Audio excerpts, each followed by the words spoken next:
Okay, you should have just watched a couple of videos from YouTube showing the lost wax process. And it's really pretty complicated and it's really labor intensive, as I hope you could see from those videos. It takes a lot of time and a lot of people to cast something in bronze and a lot of facilities. But it is a really old method that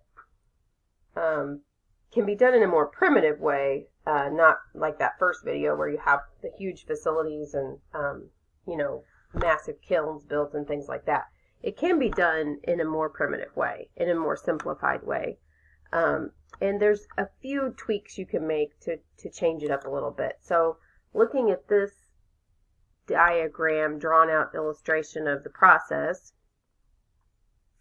it kind of shows you what we just watched in those videos, and with a few tweaks and changes. So in this one, if you look at the diagram A, you can see there's a clay core. And then in this one, they actually modeled the wax over the clay core. So in the videos we watched, it wasn't that way. There was a sculpture made out of clay that had the features and the details. And then they, either in the first video, they talked about using like a silicone coating over that clay, which when I've done this before, you just take like silicone out of a tube with a caulk gun and you just squirt the silicone all over your clay sculpture. So, like all the details and everything get captured in that silicone coating. And so you just smear it all over it, make this nice thick layer of silicone over the clay sculpture, which is what that first video they didn't show that process, but that's what they did to create that kind of rubbery layer in between. So then the rubber silicone layer is taken off and put back together, and then that shell around that, they also put it like a plaster shell around the rubber silicone. And then the wax is poured into that. You have plaster on the outside and you have the silicone layer on the inside that has captured all of the details. And then that's what that scene was of the guy with the big black looking stuff pouring it into that large mold that he was holding. And so then you kind of slush it around in there and pour it out, and you have, as the wax cooled all over the details, it captured the surface of the sculpture so that it retains the details and the actual sculpture. So in this example, what you see here, letter B says modeling and wax over the clay core.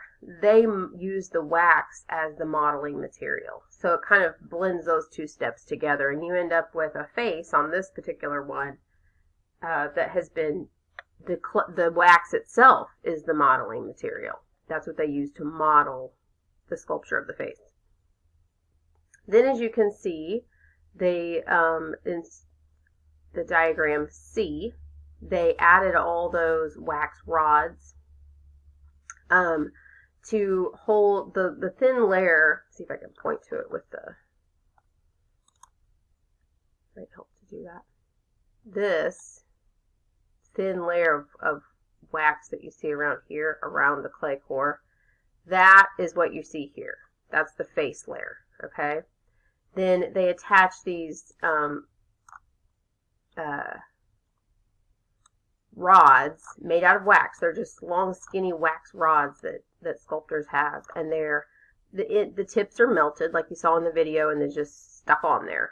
Both videos showed how you do that.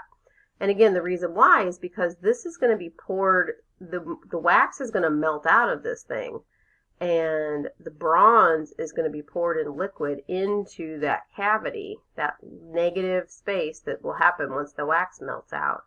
And so then the wax, or the bronze, has a place to flow through these channels, and the gas can come out as well, so you don't get air bubbles trapped in there. So it's there's different ways of getting from A to B to C. That's kind of the variation. But the process is basically the same. You end up with this thin negative space of wax that, when it melts away, I should say, leaves a negative space. And so that is melted out. And then this, well, actually it's not melted out yet. I'm ahead of myself. Letter D shows that they dip it now into a clay casing. In the video, the first video, it showed how they were dipping it into that spinning pot of stuff. That's like a clay slurry, they call it. And then after it's dipped into a coating of that, they dip it into the vat of silica, which is adheres to that, and it dries onto the clay slurry. It's like a layer of clay mixed with silica. And then they dip it back into the slurry, back into the silica, and going back and forth several times builds up this very thick, really strong fireproof wall of basically a mold on the outside. And so then that is, then after that coating is all holding, it's surrounding all these channels and vents and things, then that's when it's heated and the wax melts out. And so now this, what I'm drawing in blue, is a negative space chamber where the next step is where the bronze will be poured into that. So here it is. The bronze is poured in. It cools. You hit off all that shell of either the clay casing, the silica casing, which is very hard, and you have this head underneath, or whatever sculpture it is. And a couple of things just from doing this myself that I can tell you is it doesn't come off nice and clean. The first video shows it better, where the guy's outside banging it with a hammer and the white stuff comes chunking off. But you could see the sculpture was not clean. There was lots of little white stuff down in the details. And then in that video, in the place where they were working on casting these in bronze, you saw like a box where the guy, you couldn't see what he was doing, but it did say he was sandblasting it. And that's really what you need to be able to do to get all that little white plaster stuff off of your bronze sculpture. I did not have that facility when I was doing a process like this in school. And so you had to do it all by hand. You had to use little chisels and needles and things to try to break all the little white flakes out of the details of your sculpture. Very, very labor intensive. And then as you can see, you still have these things attached, right? Looks like an alien. So the one video showed how you knock those off, which is true. But you almost have to, in some cases, use a welder to get those off, to cut them off. And then you may have to do some repair work if it damages the sculpture. So there's some welding that happens as well. And so then this says the core can be removed, which is optional. If you're doing it in the process of what you saw in those other two videos, which is slightly different, you don't have a clay core left in the center. That will be gone. So it's just a little bit slightly different depending on the method that you use. But that's basically it, and it is, as I said, very labor intensive. And after you get to this point, there's a lot of work, finishing work that has to be done. Grinding away at the seams, like the one video showed, fixing the places where the channels were, and then also the patina takes some time too to do that process. So on this screen it says the lost wax process is the most common method for casting. The wax original is destroyed in the process, making each sculpture cast unique. It is an indirect method. That's important that you see that. What you start with here, what the original artist sculpted here, is not the same one that's here. It's a cast of that one, but it is actually a whole different material. The artist did not take their hands and sculpt this sculpture here. It was sculpted in this different material in the beginning. So we call that indirect because it has to go through that process and actually is a whole different thing when it's done. It looks like it, same shape of it, but it's gone through that process. So it dates back to the 3rd millennium BCE, or BC. So that's pretty pretty ancient technique if you think about that. It makes you wonder how primitive ancient cultures figured this out. Like, how in the world were they able to learn what these materials could do and have the facilities to pour molten bronze, which is very dangerous. As you could tell, it was very red hot and would hurt very badly should it get on your skin. So it's a pretty interesting process. So hopefully you watch those two videos in between, and you can understand the process of lost wax casting a little better. Our next method for sculpture is carving. In carving, the sculptor begins with a block of material and cuts, chips, and gouges away until the form emerges. It is a subtractive process. It's more aggressive than modeling and more direct than casting, if you want to compare it to the other two we've talked about. So think of modeling as when you have a soft, pliable material that you can smush around and form it into what you want it to be, and you take pieces and you add to it. That's modeling. It's an additive process. Carving is where you start with a large block of something, whether it's marble, wood, any kind of stone, rock, plaster, and you carve away at it until the sculpture emerges. And as it says, wood and stone are the principal materials historically used for this process.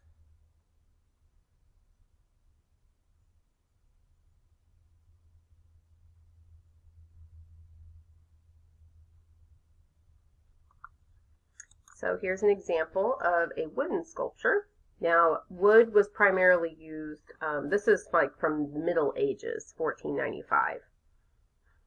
And it was a very common material to use, but you could probably think about wood and understand the drawbacks of wood.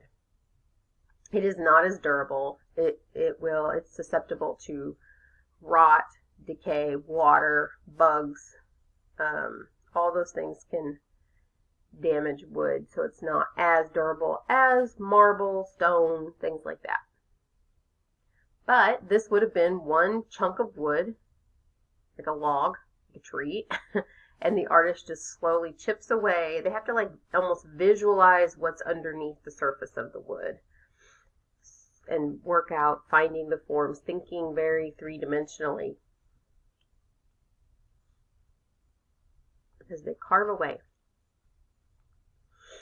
And then obviously it's going to be a very rough sculpture at first, and it gradually works down to more refined, finding the forms that they're looking for.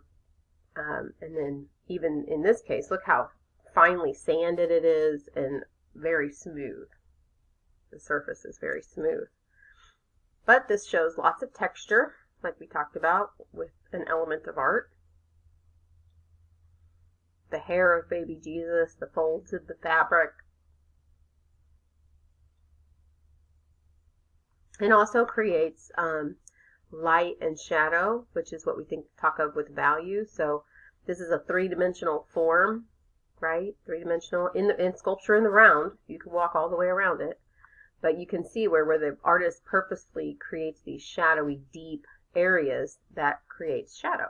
And so he didn't paint it darker there. It just looks darker because it's actual texture. It's actual lights and darks. And there are just so many examples of carved sculpture.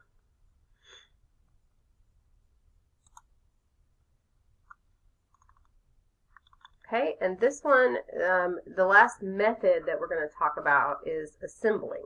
So we have these four basic methods. We have modeling, which is additive.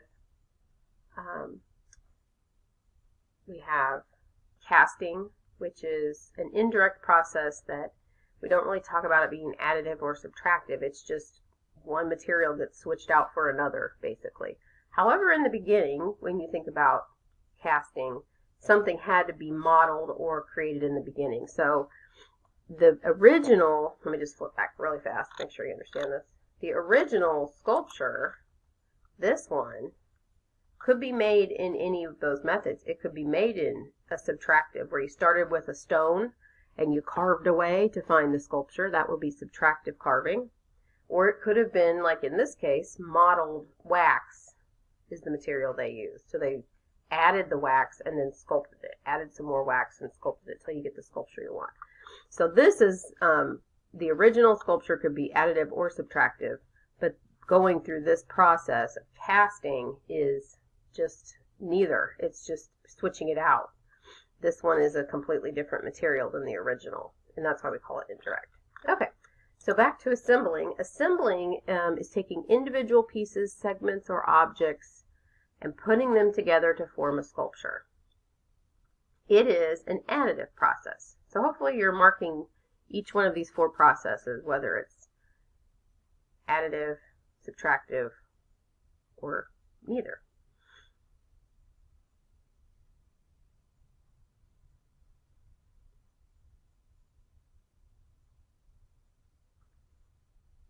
This opens up a very wide range of possibilities for artwork.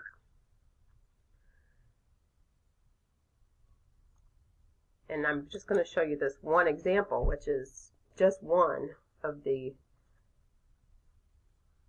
numerous examples you could see.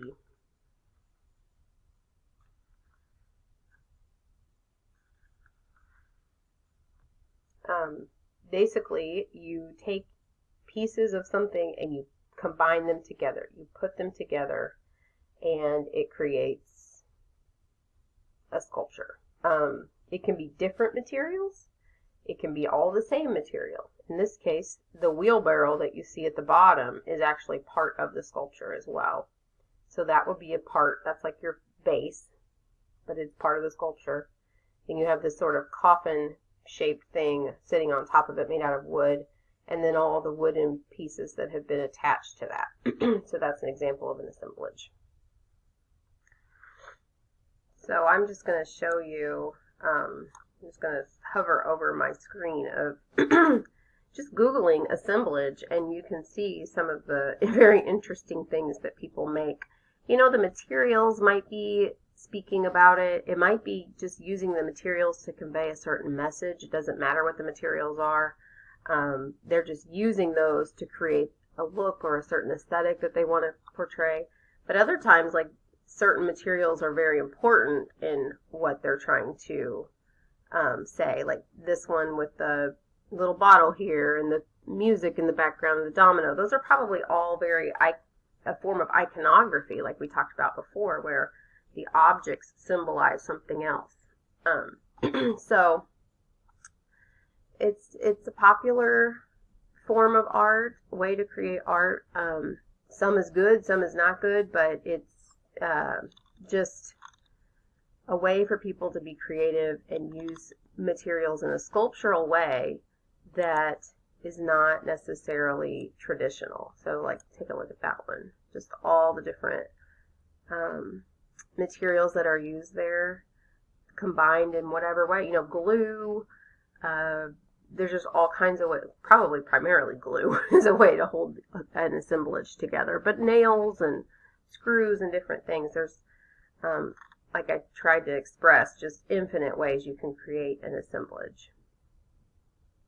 Sometimes people do these and then paint them all one color. Like this one has been assemblage of different things put together, but then painted, as you can see. So that kind of creates unity, like we talked about, unity through color by painting them. So anyway, just to give you a little bit more perspective on assemblage, because it's a big category and it just encompasses a lot of possibilities. So one last thing about, not one last thing, but another aspect of sculpture that's important to talk about is the human figure, because that is by far the most basic subject matter for sculpture throughout history. You know, we as people are interested in ourselves. We're interested in the human form. That's, I would say, the most popular subject matter. Painting humans, drawing humans, printmaking humans, sculpting humans, and probably second place would be landscape. But we want to understand ourselves more, and I think that's part of what art is. Of course, trying to understand ourselves more is probably trying to understand God more, because we are created in His image. And so whether artists know it or not, that's probably what they're digging into a little bit when they study the human figure so much, and the human form, and the human mind too. And so anyway, having said all that, the human figure is a basic subject for sculpture throughout time. And then there's this one vocabulary word to know when thinking about sculpting the human figure, which is contrapposto. And it means a counterpose or counterbalance. Sets the body in a gentle S-shaped curve that implies the potential for human motion. And this was developed by the ancient Greeks, which are known to be really the beginning of just classical antiquity. The time of the Greeks is just a time of self-absorption of humans, obsessed with the capabilities of humans. The mentality went to humanism, where humans are the epicenter of everything, and we're just brilliant and amazing, and we can do all these things. And so going along with that way of thinking during the classical time period, you have art that is just exploring man and displaying it in its perfection. So most of the sculptures that you see from the Greek time period are not, and Roman time period as well, but mostly during the Greek time period, are not realistic. They created images of people that were idealized and perfect. They were searching for the perfect human form, human figure. So you see perfect musculature and what they thought was the most beautiful of features for the classical time period. And so they spent a lot of time exploring that and studying it and perfecting their skill at depicting the human figure. So this image that I'm showing you here is an example from that time period, and it's showing the contrapposto pose. The first image just shows do you see how the weight is on this one leg? And then the hips are shifted. The weight is here on this one leg, and then this one is kind of just like a counterbalance, like it says. And so it's a relaxed pose, and the shoulders will be crooked because they're in a counterbalance pose. One arm will be higher than the other. The neck and posture will not be straight. You can see it's at an angle. And the head then gets tilted. So there's all this opposite, right? Counter positioning. There's this, and then this, and then this, and then this. And what you get is kind of like an S curve. And that is the contrapposto pose. It does imply motion. As we talked about, diagonal lines imply motion, right? It's not perfectly vertical and horizontal. Like if you drew a figure perfectly stoic and still, the shoulders might be square. The hips would be square. The legs would be perfectly vertical and up and down. The head and neck would be perfectly vertical. So it just shows that would be more stoic, not moving, not showing tension. But we have this tension of some motion, or potential motion, I should say. And really, the Greeks were the first to do this. The previous cultures, like Egyptian art, you see very straight, perpendicular body positions. The shoulders are perpendicular to the body. They might step forward with one foot, but it's very vertical and horizontal body structure. Older, like Babylonian type sculptures and things, you'll see very straight. So the Greeks were the first to try to get this more naturalistic pose called contrapposto. Okay, and then we have a new section of sculpture, which is a little different than what we've been talking about. This is working with time and place. So everything we've been talking about has been like a piece of work, a piece of art that you look at, that you can see in one place it's an object, right? Well, this is broader than that. This is more like environments or spaces. And when it says time, like how things can change over time. So human beings also sculpt the landscape and specific environments. There are practical, religious, and aesthetic reasons for this type of sculpture. And I'll show you one example here. Now, we have looked at a piece of art.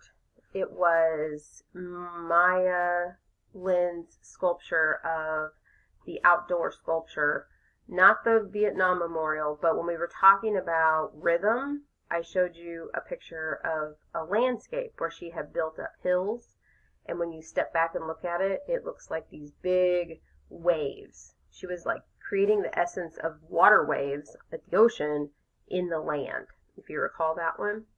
So this is kind of that idea, although this is not a modern sculpture at all. This is an ancient sculpture called Serpent Mound. A little bit of detail about this one.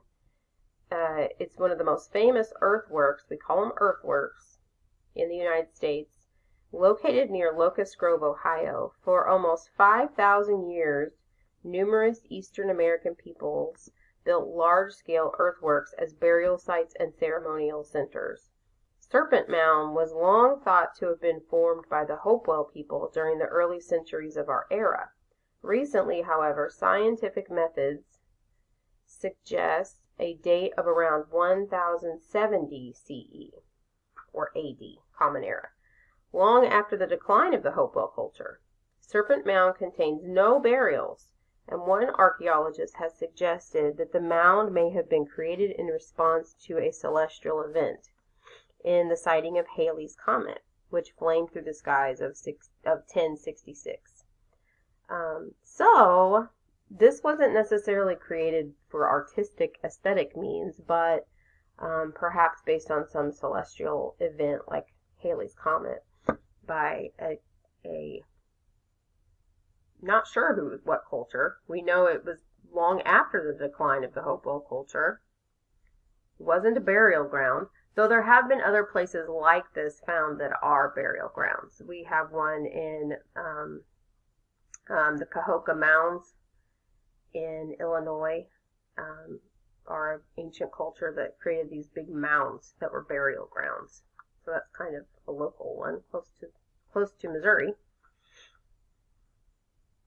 But nonetheless, you can appreciate it for aesthetic value and some interest, looking at it as a piece of artwork from this aerial view of what these people did for whatever purpose. And a little bit of a different branch in this is Christo and Jean-Claude. They were a husband and wife team that create these giant installations. These aren't so much earthworks as they are installations, because they don't work with just the earth and the natural things. They take these actually unnatural things and put them into environments. So we've talked about installations in terms of like a museum gallery, like a lot of times a whole room or a whole wing even of an art museum is reserved for an installation. So like a piece of art or a work of art that encapsulates a whole area. You go in and you like experience what it is. And I'll show you another example of that as well. But this is like an outdoor earthwork or installation. It's like using a space not within a museum but outdoors. And after this presentation today, I'd like for you to watch another video from YouTube about Jean-Claude and Christo, because it just shows some of the extreme examples of what they have done in their career of artwork. And so just to reiterate, make sure you get these definitions down. Earthwork is a work of art made for a specific place using natural materials found there, especially the earth itself. And Another example that we looked at earlier in the semester was spiral jetty. If you recall that one in the Great Salt Lake, it has that, he made the rock kind of like path go out into the Great Salt Lake, and it curves around. And I showed you how it is affected by time and how the water has gone down, and now Spiral Jetty is almost completely out of the water. But he was interested in how the crystals formed from the Great Salt Lake created different effects as the tides go up and down. And so that's an example of an earthwork. And then, of course, I showed you the myelin example. And then the spiral, or the serpent mound is an example, though it wasn't created necessarily for artistic purposes. It perhaps was more cultural, religious, dealing with the comet. And then an installation is a type of sculpture where an artist modifies a space in some way and asks to either explore and asks us to enter, explore, and experience it. Everything in that space, including the space, is part of the work of art. And as I was saying with Jean-Claude and Christo, their space is maybe a mountain or a lake, or in some cases it's a building. And I'll give you a little clue about when you watch this video. Their kind of theme or repeated motif is that they cover things with fabric. Sometimes they wrap entire buildings in fabric. Sometimes they just do like umbrellas made out of fabric across a mountainside.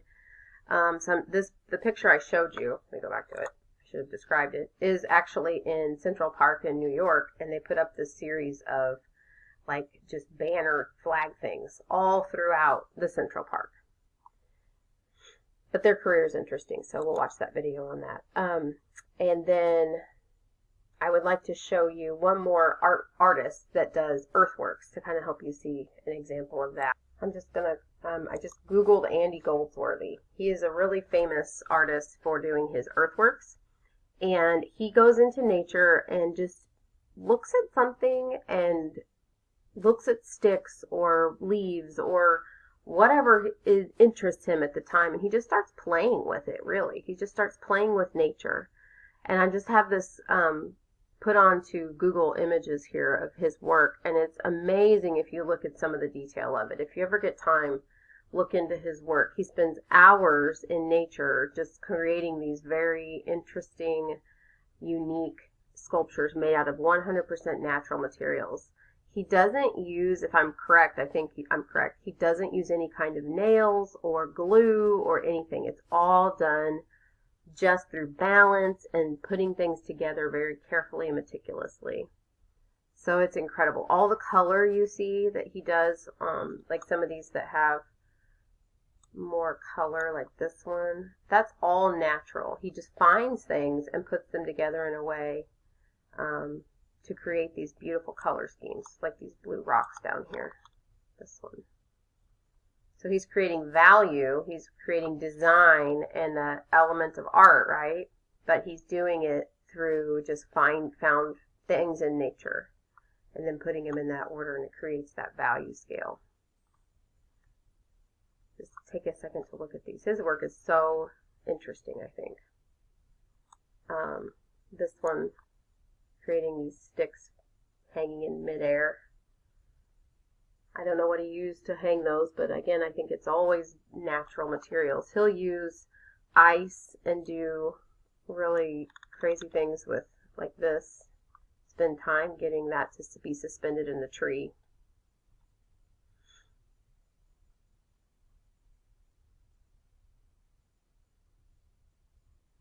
Snowballs in the V of this tree. So I'm just letting you look at these for a second because they're really fascinating.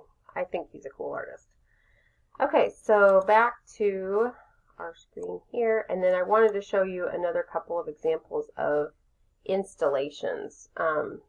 Installations, again, it's not so much the earthwork where you're using natural earth materials, but you are either in a museum space or a room, creating, it's all about the space. What space are you in? And then the artist modifies the space and asks you to come in, explore it, experience it.